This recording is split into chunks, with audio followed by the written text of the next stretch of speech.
Oh man, that quest, Protector of the Throne. I mean, if you saw my previous video of the gameplay, um, that was after like a lot of tries. You know, at least 10, at least 10 tries, and I've learned a lot from it, and I've learned about this game in general.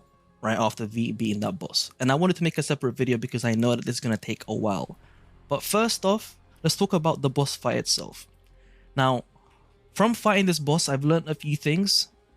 First off, if we ignore the potential part where you can pay to win in this game to make this fight, you know, very easy, the fight itself was actually pretty difficult. You know, I had to learn the attack pattern, the timings, the utilization of the QTEs, especially the dodge QTE, because that kind of like brings you into like a slow down time where you're invincible during that time. I had to make use of skills that, if I can find it, there you go. I had to make use of skills that have break damage. So I mainly used this one, Crushing Blow, and Multi-Strike for the break damage. And in conjunction with the support characters, I was able to break the boss very quickly. And then outside of that, I'm still within that 3-day buff that you get when you start the game, where when you reach fatal damage for the first time, you get that daily clear reward thing, like you know in the actual manual itself. You know, get some health back. So I was able to cheese the boss this time, but in the future that buff is going to be gone, so I don't think I'll be able to do that again. But yeah, you know, it was very difficult, and if I didn't have that, you know, it would have been a sad story. So the next part is the power system. I feel like when your power is low, I think they nerf your damage. Now my main reason for that is because the only thing I did was switch Emma to Lee Johi, right? And I wanted her because I wanted to make my run safer, because I was realizing in my initial tries that I was losing a lot of HP, because at that point I didn't know the kit enough, like the enemy's attack pattern enough to be dodging them, you know, near perfectly. But as you can see, when I do this, my total team power goes into the red. And then when I try and go into the stage, I get this warning where my total power is, where the enemy's total power is higher than mine. And then will ask me if I like to continue.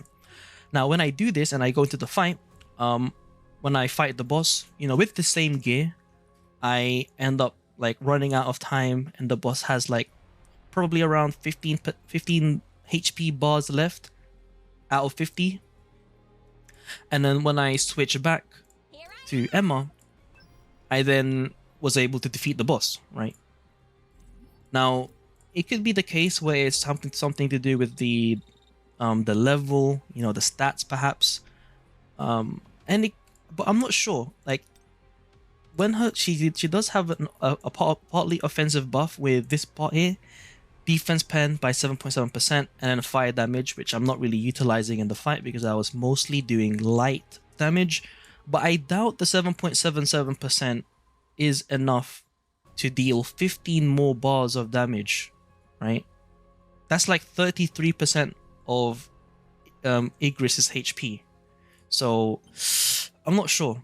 But in any case, I was able to defeat it with this team, and I feel like the total power does contribute into whether or not you're going to be dealing a lot of damage to the boss or not. And from my experience, I feel like I'm leaning more on the side of you need to get your total power close to the recommended for you to at least deal normal damage. Otherwise, they might nerf it. Now, another part that I've learned are the weapons. So on my previous video, I talked about how utilizing all weapons with dupes would be very helpful, right? And they were up to a certain extent. I did realize that later on, the 1250 precision, right?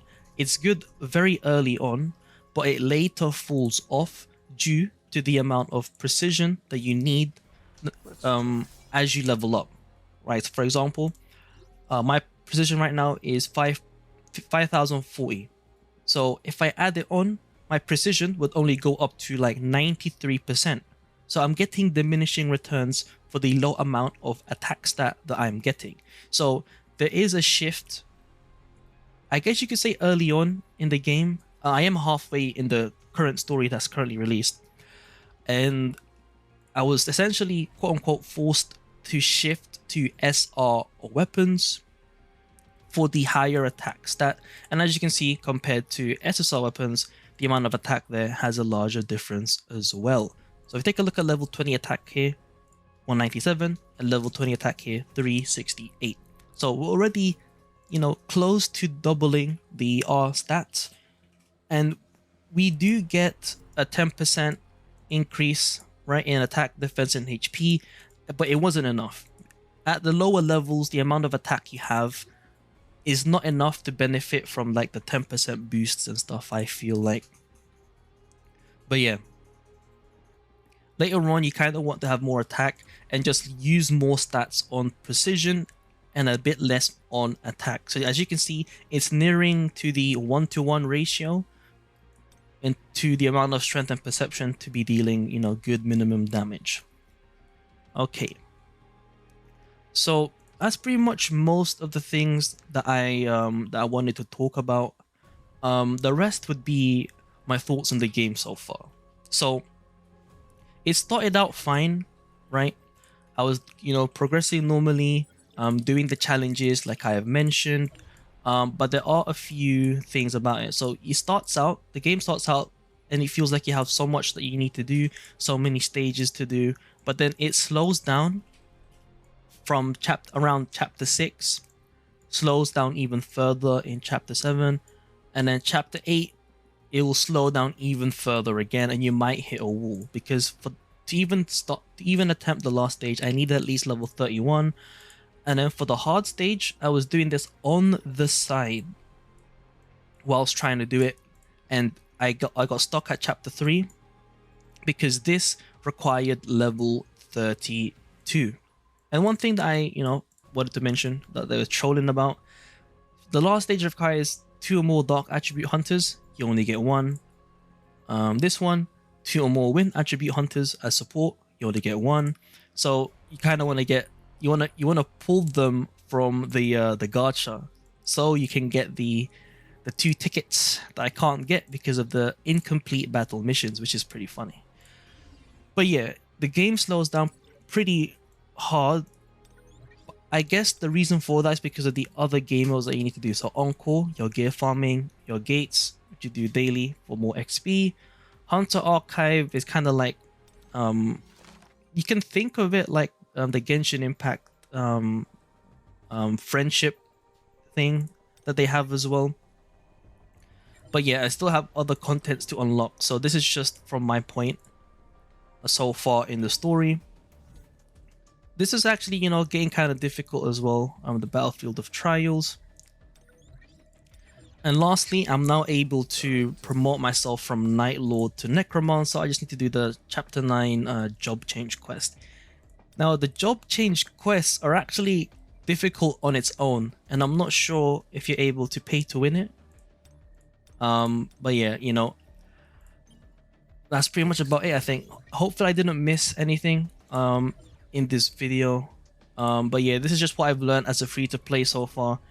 I've learned that, as a TLDR, there might be a power requirement on these missions, otherwise you might be dealing less damage. It's not confirmed yet, but that's what it felt like for me. The game does slow down once you hit chapter 6, and then it continues to slow down from then on. I guess giving you more time in your day to do something else or to do other content without feeling like you're using too much time. For weapons, the shift to R weapons that are maxed out to SR and SSR does shift once you hit the chapter 8 ballpark. And yeah, other than that, you might need some luck in order to pull these characters, because like I'm not sure what I would have done really. I would have had to wait another day, I guess, in order to progress, right? If that makes sense. But yeah, if I've missed anything, or you still have any questions in regards to my experience so far, how I felt my fight against Igris and stuff like that, do let me know down in the comments below. It's been your boy Nitrostorm. I'll see you guys in the next stream or video. Peace.